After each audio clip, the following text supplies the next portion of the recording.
प्रभुपद रत भव निरत,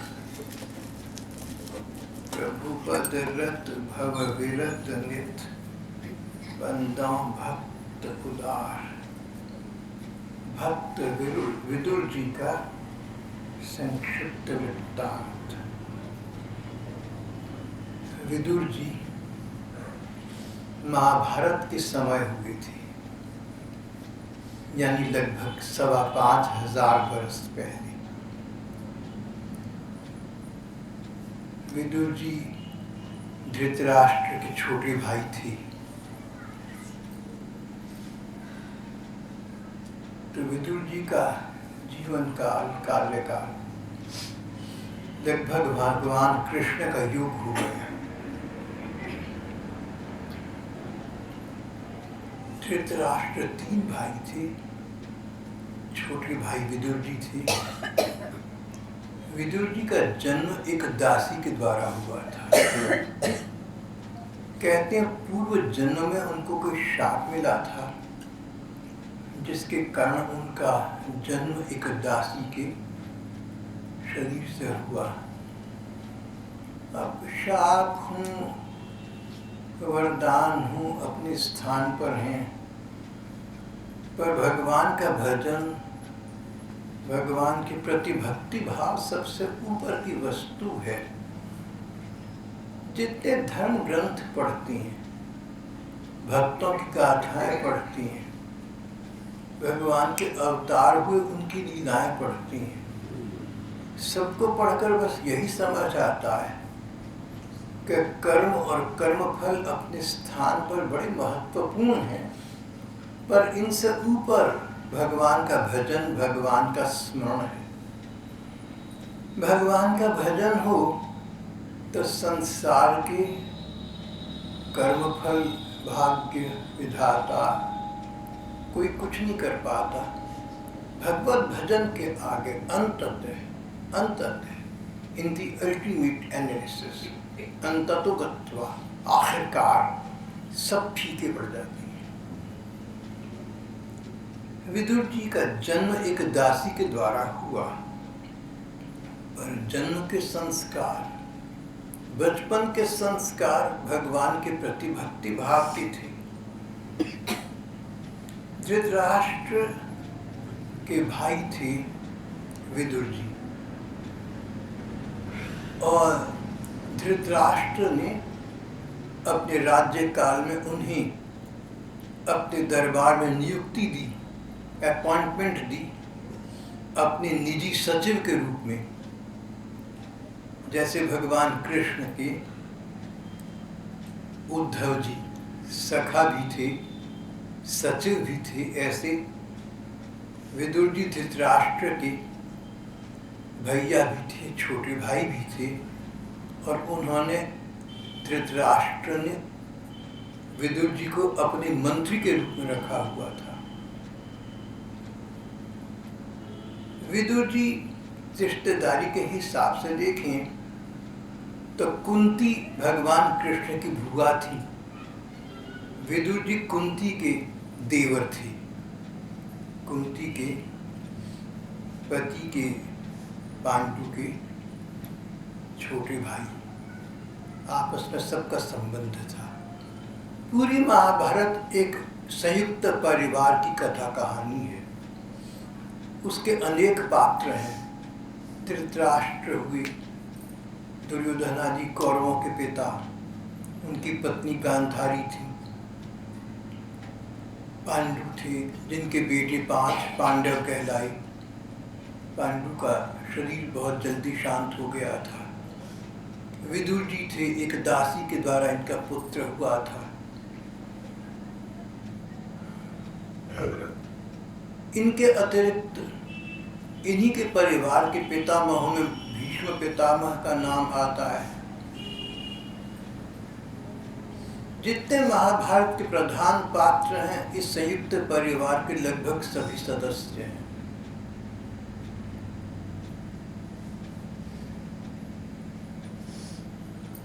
विदुर जी धृतराष्ट्र के मंत्री बन गए, मंत्री जो मंत्रणा देवे।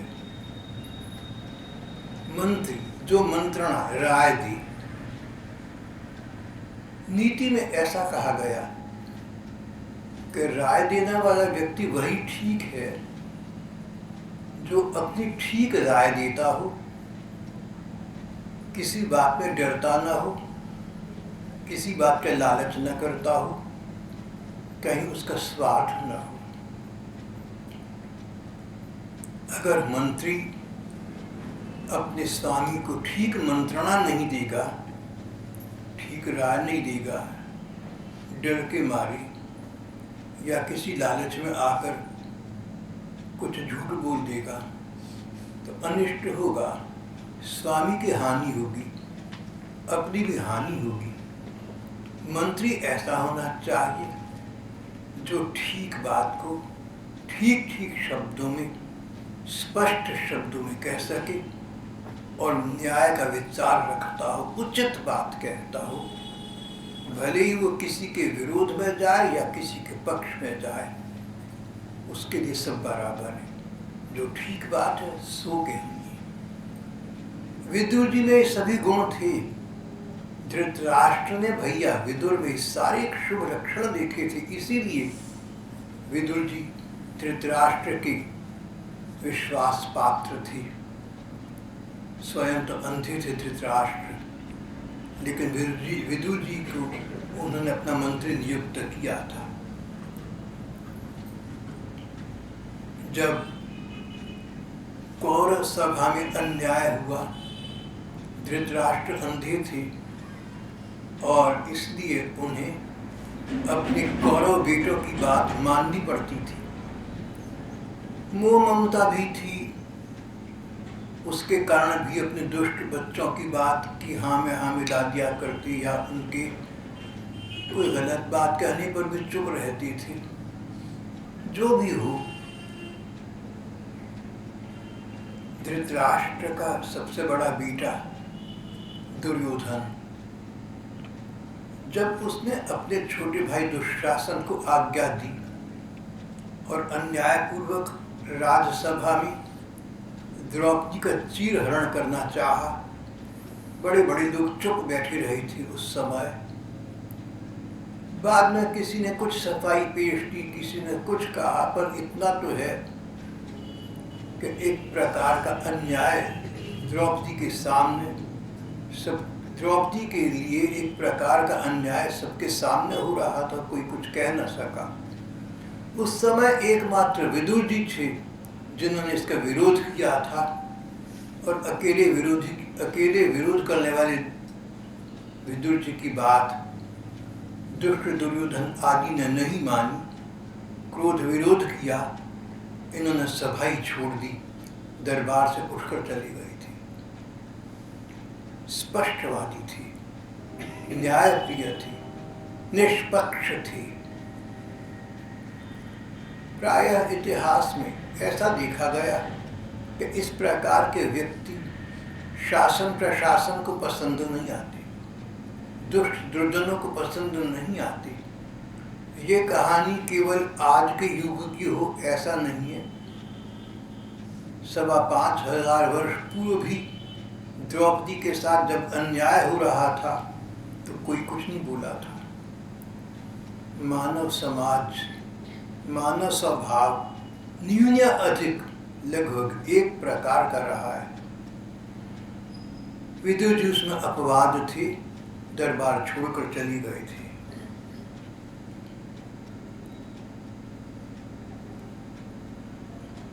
धृतराष्ट्र विदुर जी के प्रति आदर का भाव रखते थे, जानते थे कि विदुर निष्पक्ष सत्यवादी और भक्ति प्रधान व्यक्ति है, निस्वार्थ है, पर अपनी निगाह न होना, ना तो अंदरूनी निगाह थी, न बाहरी आंखें थी, बच्चों के प्रति मोह ममता थी। ये सब मिलकर इतना पर्याप्त था कि दुर्योधन विदुर जी का अपमान भी करता तो धृतराष्ट्र चुपचाप उसको सहन कर लेते थे, उसको डांटते नहीं थे कि बेटे अपने चाचा के साथ इतना दुर्व्यवहार मत करो, इस प्रकार कहने का साहस धृतराष्ट्र को नहीं हुआ, या उसने कहना नहीं चाहा, कौन कहे।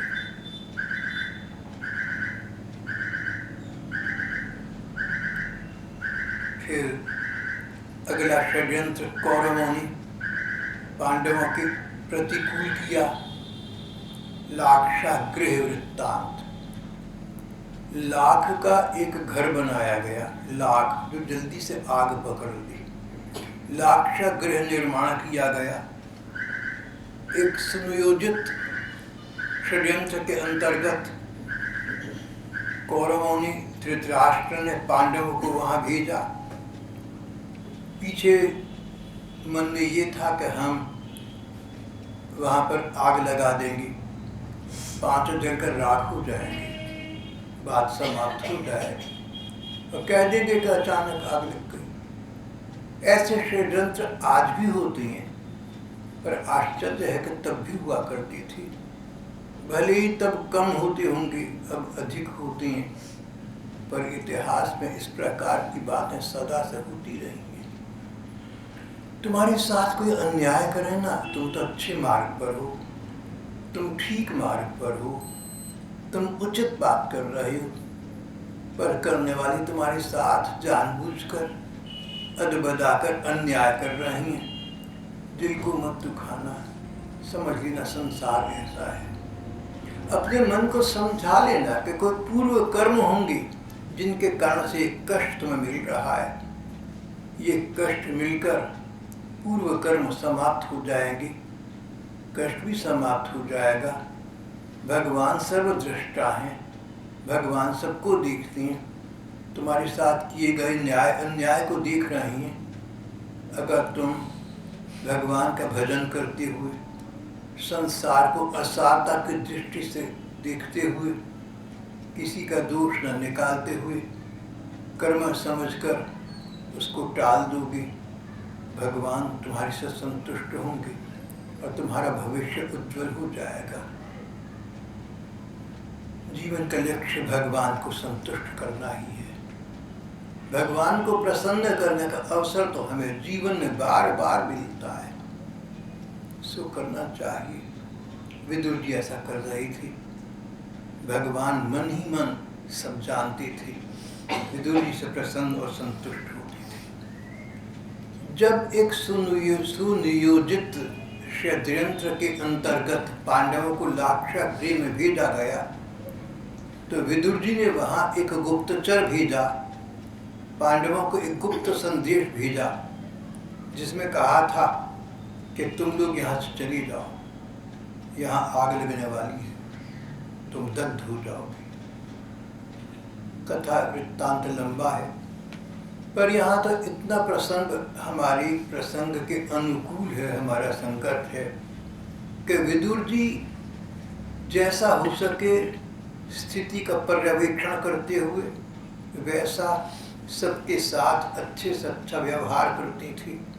सब में भगवान की सत्ता दिखती थी, सबके प्रति हितैषिता की कामना थी, सब में भगवान का अंश देखते थे, किसी की हानि करना नहीं चाहती थी और स्थिति के अंतर्गत परिस्थिति के अनुसार जितनी सहायता किसी की हो सके उतनी सहायता करते अवश्य थे, उससे चूकते नहीं थे, भले ही अपने को कोई खतरा मोल लेना पड़े या अपने को कोई कष्ट हो जाए।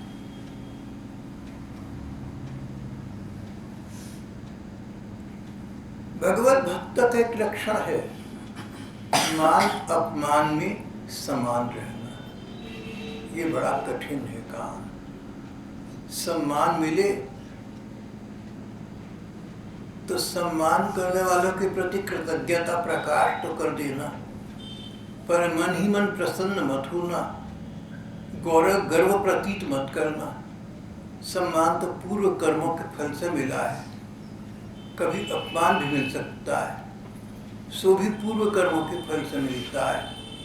अपमान मिली या सम्मान मिली, पूर्व कर्म कट रही हैं, और जितने पूर्व कर्म कट रहे हैं उतना अधिक भजनानंदी व्यक्ति भगवान के समीप आ रही हैं। संसार को असारता की दृष्टि से देखना, संसार को एक रंगमंच की निगाह से देखना, अपने मन को कष्ट मत होने देना, अपने दिल को मत दुखाना। सब मेरे ठाकुर की लीला है, वो जाने अच्छा बुरा क्या है। मैं तो इतना जानता हूँ कि जो हो रहा है उसके पीछे भगवान मेरा कल्याण, मेरा भला कर सोच रही हैं। मैं तो उनके भरोसे हूँ। संसार अपने हिसाब से चलता है, मैं अपने हिसाब से चलूँगा। इस प्रकार भगवान में विश्वास स्थापित करके अपने मन को सुखी संतुष्ट रखना। विदुर जी इस प्रकार के भक्त थे, मान अपमान में सम्मान रहती थी। धृतराष्ट्र जानते थे कि विदुर निष्पक्ष और सत्यसंध व्यक्ति हैं, फिर भी पुत्रों के मोह ममता में आबद्ध होकर, बच्चों की ममता में फंसकर एक बार यूं ही कह बैठी कि विदुर तुम पांडवों के साथ पक्षपात करती हो, तुम उनका पक्ष लेती हो। सच कहूं तो तुम मेरे लड़कों के साथ तो विरोधी करती रहती हो। मैं तो कहता हूं तुम पांडवों के पास चली जाओ। इतना तक कह गए। जोश और खरोश में व्यक्ति सोचता थी कि मैं किससे कह रहा हूं, क्या कह रहा हूं। जोश और खरोश, आवेश, आवेग, क्रोध का उद्वेग, क्रोध का आवेश, गुस्सा मत करना, क्रोध मत करना, जोश खरोश में बात मत करना। ये बुखार तो कभी उतर जाएगा, पर इसका फल तुम्हें दंडित सदा करता रहेगा। अपने आप को उससे बचा कर रखना। किसी मनोवृत्ति विशेष में धृतराष्ट्र एक अन्यायपूर्ण बात तो कह बैठी, विदुर तुम चले जाओ, पांडवों के पास ही चले जाओ। विदुर जी का जवाब क्या आ गया, बड़े भैया प्रणाम किया और दरबार छोड़कर धृतराष्ट्र को, कौरवों को, राज दरबार को, सबकी सत्ता को त्याग कर पांडवों के पास चले गए। पांडव निर्धनता में रह रहे थे, बोले कोई बात नहीं, सत्य संत तुम है। बाद में विवेक जागृत हुआ, बाद में अकल आई। क्रोध में भरा हुआ व्यक्ति मुंह तो बहुत फाड़ता है, लेकिन आंखें बंद कर लेता है। अंग्रेजी की कहावत में ऐसा कहा गया है, an angry man opens his mouth very wide but shuts his eyes. An angry man opens his mouth very wide but shuts his eyes. अंधा बन जाता है कुछ देर के लिए। जब तक विवेक जागृत हुआ होता है तब तक बहुत पानी नदियों से बह चुका होता है, बहुत कुछ बदल चुका होता है। धृतराष्ट्र कह बैठी गुस्से में एक बात। विदुर जी ने बुरा नहीं माना, सोचा मेरे ठाकुर की लीला है, चले गए। बाद में विवेक जागा, अकल आई। धृतराष्ट्र ने एक दूत के हाथ अपना अनुरोध भेजा विदुर जी के पास, भैया विदुर तू वापस आ जा, मैं तेरा बड़ा भाई हूँ। कह बैठा तो क्या हो गया, देख मैं तो अंधा हूँ, तू मेरी आंख है भैया। विदुर जी ने रिजॉइन नहीं किया, बदले में जवाब तलबी नहीं करी। अरे आवश्यकता पड़ती है तब तो तुम ऐसा कहते हो और करते क्या हो। Action speak stronger than words, अंग्रेजी की कहावत है। Conduct speak stronger then word. तुम जो करके दिखा रहे हो ना, उससे तुम्हारे दिल का मुझे ज्यादा पता लगता है बनिस्बत तुम्हारी शब्दों की। ये ध्रुव सत्य है, ये 16.25 आने की बात है।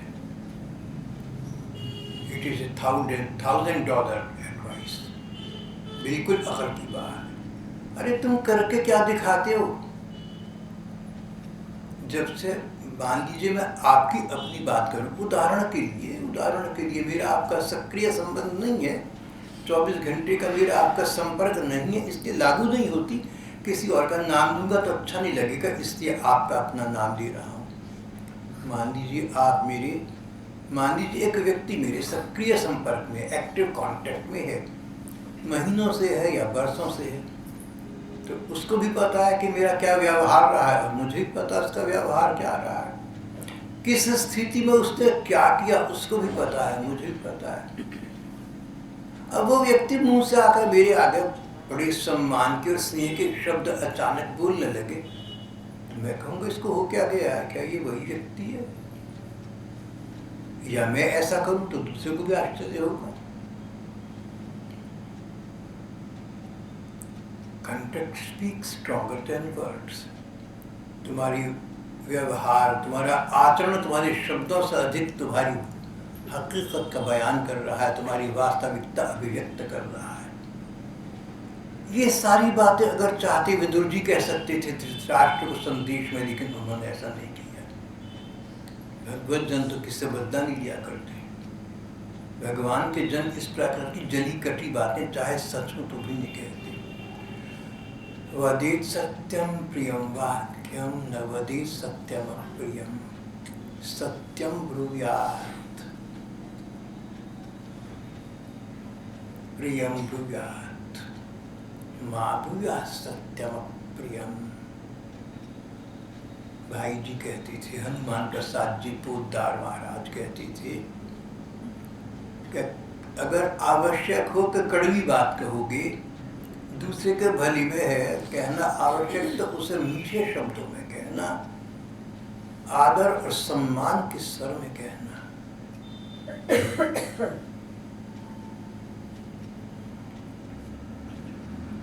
विदुर जी ने धृतराष्ट्र का बुलावा देखा, ये सारी बातें नहीं कही। भैया अंधी हैं, ममता में भी अंधी है। बच्चों की ममता में कौन अंधा नहीं हो जाता। चलो मैं चला पड़ता हूँ, नहीं तो समझे कि मैंने क्षमा नहीं किया, दुख होगा उनको। विदुर जी वापिस चली गई। क्षमा करना, दूसरे के अपराध को व्यवहार, वाणी और मन में स्थान ना देना भगवत जनों का लक्षण है।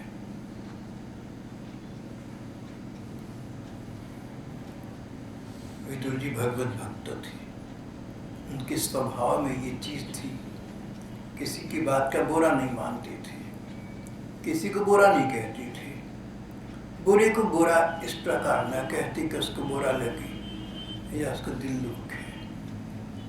तुमने किसी को बुरा कहना हो, किसी को बुरा कहना आवश्यक हो, किसी को बुरा कहना उसके भली में हो, ऐसा सोच कर कहना पड़े ना, तो सम्मान पूर्वक कहना, स्नेह पूर्वक कहना, आदर पूर्वक कहना, उसका जहाँ तक हो सके अपमान न हो, इस बात का विचार रखना। विदुर जी ऐसा करती थी। भगवान को ये दिख रहा था, भगवान सर्वदृष्टा है, सब देखती हैं, इससे उनके मन में उद्धव जी के प्रति आदर और सराहना का भाव दिन प्रतिदिन बढ़ता जा रहा था। अगर आप सच्चे हैं, अगर आप सतपथ पर चल रहे हैं, संसार समझे न समझे या उल्टा समझे, भगवान सीधा समझ रहे हैं, आप उनकी दृष्टि में आ रहे हैं, ये संतोष सबसे बड़ी बात है।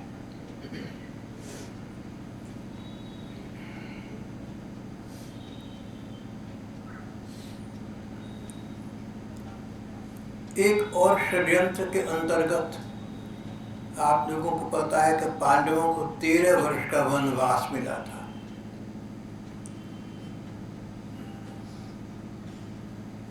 ये वनवास कैसी भला है, ये बड़ी बड़ों को दबोच लेती है। राम जी को वनवास मिला था, शायद 14 वर्ष का था। पांडव को वनवास मिला 13 वर्ष का। मन में संतुष्ट हुई, अरे मर्यादा पुरुषोत्तम प्रभु राम जी को 14 वर्ष का वनवास अपनी माँ ने दे दिया, तो हमारे ताऊ ने या उसके लड़कों ने हमें षड्यंत्र में फंसाकर 13 वर्ष का वनवास दे दिया, तो कोई बात नहीं, हमारी कोई कर्म कर रहे हैं, भगवान के समीप पहुंच रहे हैं, जैसी प्रभु की लीला है तो ठीक है। अपने मन को संतुष्ट रखा। जब पांडव 13 वर्ष बाहर रहे, वनवास में भटकते रहे, तो पीछे उनकी माँ कुंती जिसके पति पांडु जीवित नहीं रही थी, कहाँ रहती बेचारी?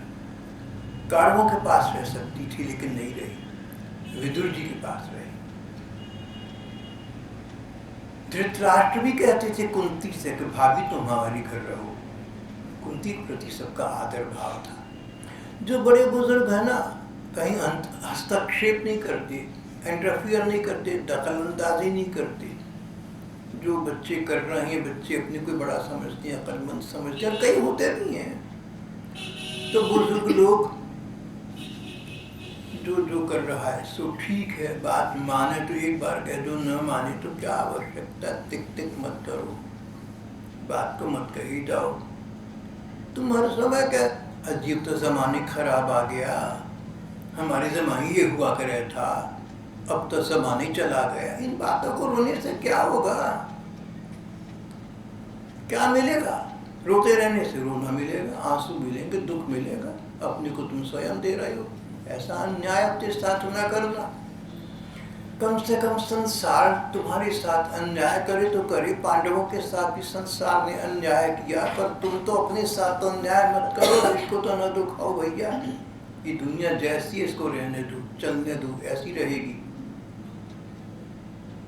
तुम अपने कड़ी से चलो, अपने को प्रसन्न संतुष्ट रखो, भगवान पर भरोसा रखो।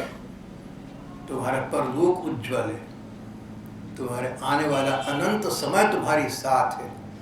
सत्य संत व्यक्ति का साथ सत्य के नियामक स्वयं भगवान दिया करती हैं। भगवान तुम्हें देख रहे हैं, तुम्हारा वो साथ देंगे। संसार की चिंता क्या करनी है, ये तो असार है, एक ना एक दिन इसका तुम्हारा साथ समाप्त हो जाएगा। लेकिन भगवान का संग तो समाप्त नहीं होगा, उनको तुमने प्रसन्न कर लिया, और क्या चाहिए। उन बेटों के 13 बरस के वनवास में कुंती बुआ जी, कुंती माता धृतराष्ट्र के राज्य साम्राज्य सम्मान को छोड़कर, विदुर जी जो निर्धन थी, घर में पैसा नहीं था, भले आदमी थे, पैसे कमाने के हथकंडे उन्हें नहीं आती थे, चाहते भी नहीं थे। संतुष्ट ये न के न चित, जो मिल जाता उसमें संतुष्ट हो जाते। जब आवे संतोष धन, सब धन धूरी समान, उनकी तो ये स्थिति थी। विदुर जी भी और उनकी पत्नी विदुरानी, सो भी भक्ति भाव वाली, सो भी संतोषी जीव, दोनों प्रसन्न, दोनों संतुष्ट।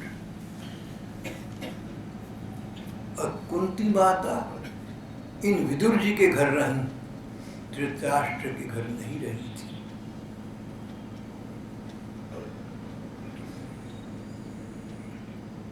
फिर समय आया, कौरव पांडवों ने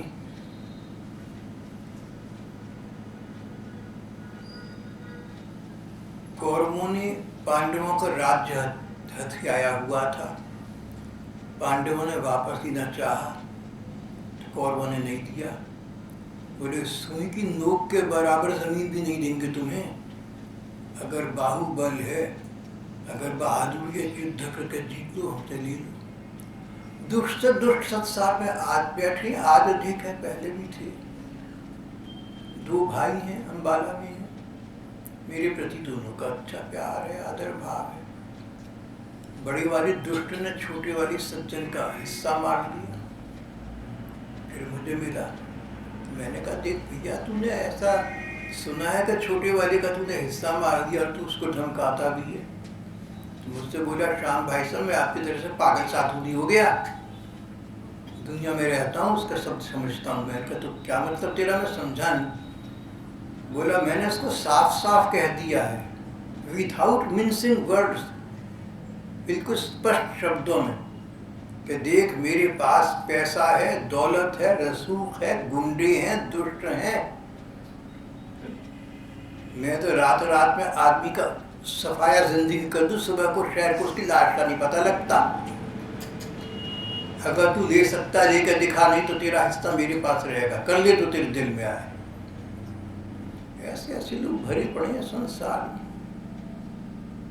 मेरे प्रति वो व्यक्ति आदर का भाव रखता, और मुझसे उसने इतना कह दिया ना, तो अपने भाई को फिर क्या क्या नहीं कहता होगा मैं सोच सकता हूँ। अगर आप मेरे साथ जैसे हैं तो मैं सोच सकता हूँ कि औरों के साथ फिर कैसे होते होंगे। भगवत इच्छा है, कर्म फल है, बुद्धि है, क्या करें, किसी को क्या कह सकते हैं।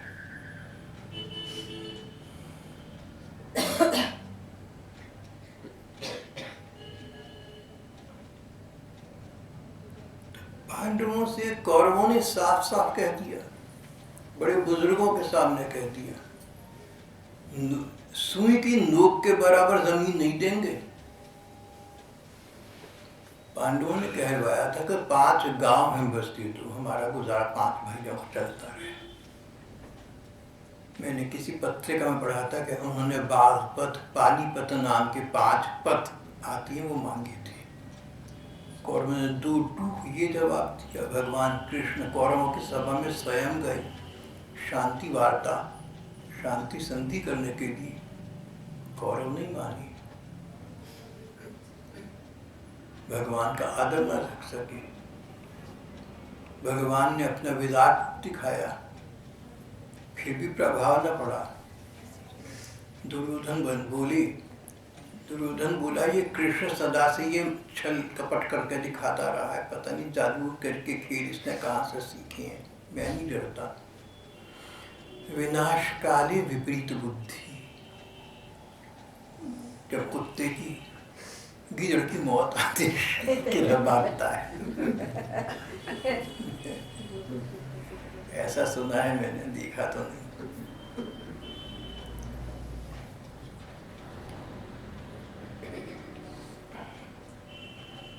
उस समय शांति वार्ता समाप्त हो गई, सभा समाप्त हो गई। भगवान चलने लगे। चलो भैया तुम्हारी इच्छा, युद्ध करना आवश्यक हो गया तो ये सही। It was choosing the lesser evil. भगवान युद्ध के पक्ष में नहीं थे। युद्ध की विभीषिकाओं को भगवान जानते थे। युद्ध का अर्थ रक्त की नदियां बह जाना। लेकिन अगर न करें तो दुष्ट कौरव अपना अन्याय का जाल और अधिक फैलाएंगे, बुराई और अधिक बढ़ेगी, अच्छे लोग और अधिक यातनाग्रस्त होंगे, बुरे लोग और पनपेंगे। ये तो गुरु नानक देव वाली बात स्मरण में आती है। एक गांव में दुष्ट दुर्जन थे, शराबी कबाबी, सत्ता के कुर्फियात करने वाले।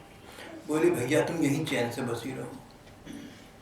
एक दूसरी नगरी में सब अच्छे से अच्छे लोग थे, बोले तुम इधर उधर भटक जाओ, जहाँ तहाँ चले जाओ। शिष्यों ने पूछा ये क्या कहा? बोले दुष्ट यही है तो शुक्र है, बाहर जाएंगे तो वहाँ दुष्ट तो फैलाएंगे। ये भले लोग हैं, जहाँ जाएंगे भलाई फैलाएंगे।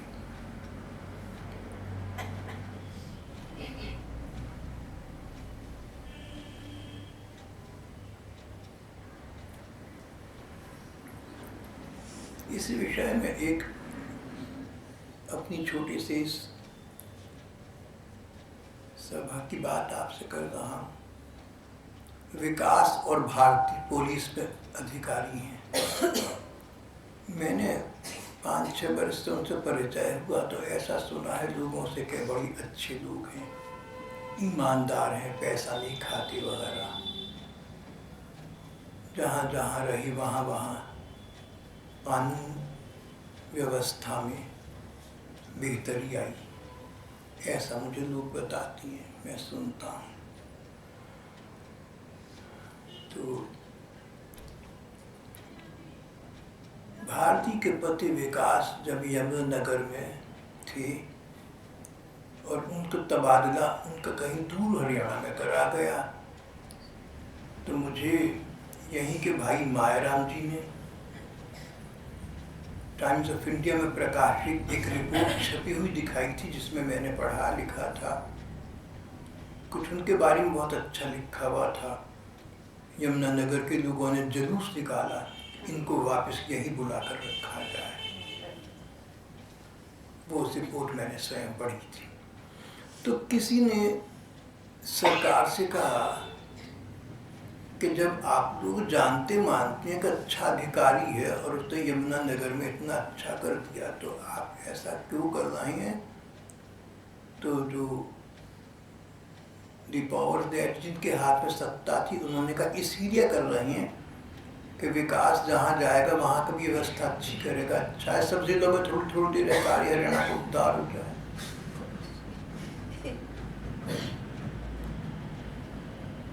गुरु नानक देव बोले कि ये अच्छे लोग हैं, जहाँ जाएंगे अच्छाई फैलाएंगे। कई कहते हैं अच्छाई करो सो भी मुसीबत है, दंड मिलता है। धर्म ग्रंथ ऐसा नहीं कहती, अनुभवी महज्जन ऐसा नहीं करती।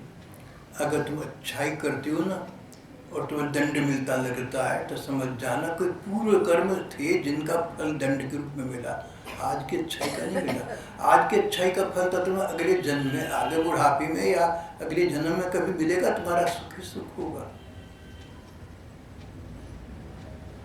जो मजदूर आज शराब में धुत पड़ा सो रहा है, मौज मस्ती में पड़ा हुआ है, ये पिछले हफ्ते जो उससे पैसे मिले थे उनको खराब करके मौज कर रहा है। और दूसरा व्यक्ति, दूसरा मजदूर जो मेहनत मुशक्कत कर रहा है, मुसीबत पड़ रहा है, आज मुसीबत में है, मेहनत में है, अगले हफ्ते इसको जो इस हफ्ते के पैसे मिलेंगे उसे कुछ मौज कर देगा। संत श्री जय दयाल गोविंद का जी महाराज ने एक उदाहरण दिया था, मुझे बहुत जचा। तुम ऐसा न समझो कि आज की तुम्हारी अच्छाई और आज का तुम्हारा कष्ट एक दूसरे के कारण से, ऐसा नहीं है। अगर तुम अच्छे हो और तुम्हें कष्ट मिल रहा है, ये कष्ट पूर्व कर्मों का फल है, कटकर समाप्त हो रहा है, तुम्हारा अच्छा समय आ रहा है।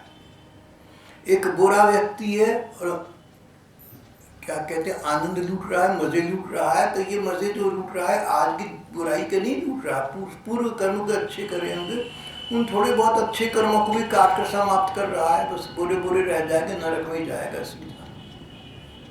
ऐसा हमारे धर्म ग्रंथ कहते हैं। समय हो चला है, प्रसंग अधूरा है, हम शेष कल करेंगे। यहाँ आज पाठ समाप्त कर देते हैं।